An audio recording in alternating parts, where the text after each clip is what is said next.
tayong mga Pilipino, likas tayong mapanghinayang.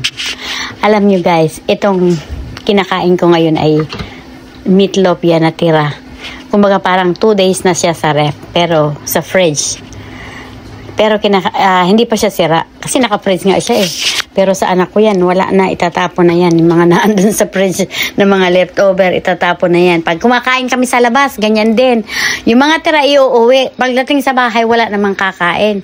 So ako na naman nagagawa ng paraan. Siyempre ako yung Pilipino. Dahil Pilipino ako, ayaw kong nagtatapon. Pag nagtatapon, alam nyo ba, pag nagtatapon ako ng pagkain, I have to say sorry. I have to say something when I throw food, because I don't want throwing food, because it's always on my mind na parang nahihinayang ako magtapon. So ayan na nga, kakainin ko yan, yung parang lettuce at saka lettuce wrap, ganyan. So habang ako ay naghihintay na bago kumain, lagay ko muna yung aking mga nilabahan habang ako ay nagluluto. Actually, nagluto ako ng kanin. Sabi ko, magluluto ako ng paksiw na isda. Kaso naalala ko na naman, maamoy ni Miss Minchin.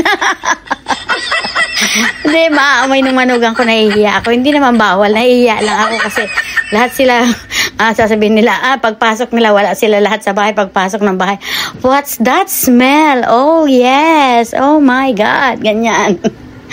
So, ayan. Kaya hindi na ako nagluto. Sabi ko, ito na lang kakainin ko. Iwas na rin ako sa kanin for today's video. So, walang kanin ngayon. Lettuce ang magiging kanin ko. So, ayan, nakikita ninyo, nagtatanggal na ako ng mga damit. I-dinryer ko na siya. Tama, ang taas ng, alam nyo yan, yung washing machine, ang tangkad. Tapos, yung manugang ko na, patapos kong kumain, nang dumating, nagchismisan kami, sabi niya, tara, nasusunog yung yung Dollar General, malapit sa atin.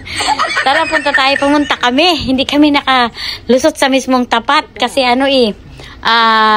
yung may mga pulis.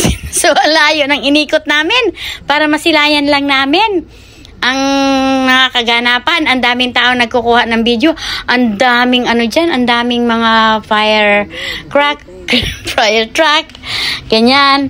At saka talagang buong building ang nasunog.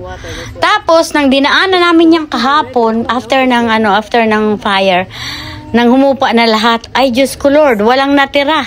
Lahat sunog, mga yero-yero na lang ang natira. Grabe ang pagkasunod. Sa bagay, naka-insurance naman yan. Kaya ayan, nagchismis kami dalawang manugang ko. Tapos, umuwi na ako. Nagsaing na naman ako kasi nagugutom ako. Tapos yung apo ko gusto niya kumain ng adobo. Gusto niya magsaing ako. So nagsaing na naman ako ng kanin. Yung kanin kong sinaing kahapon, naubos na yun. Kasi ilang kaming kumakain ng kanin. Yung apo ko, ako, at saka yung anak ko. Isang baso lang naman ang sinasaing ko lagi. Thank you for watching.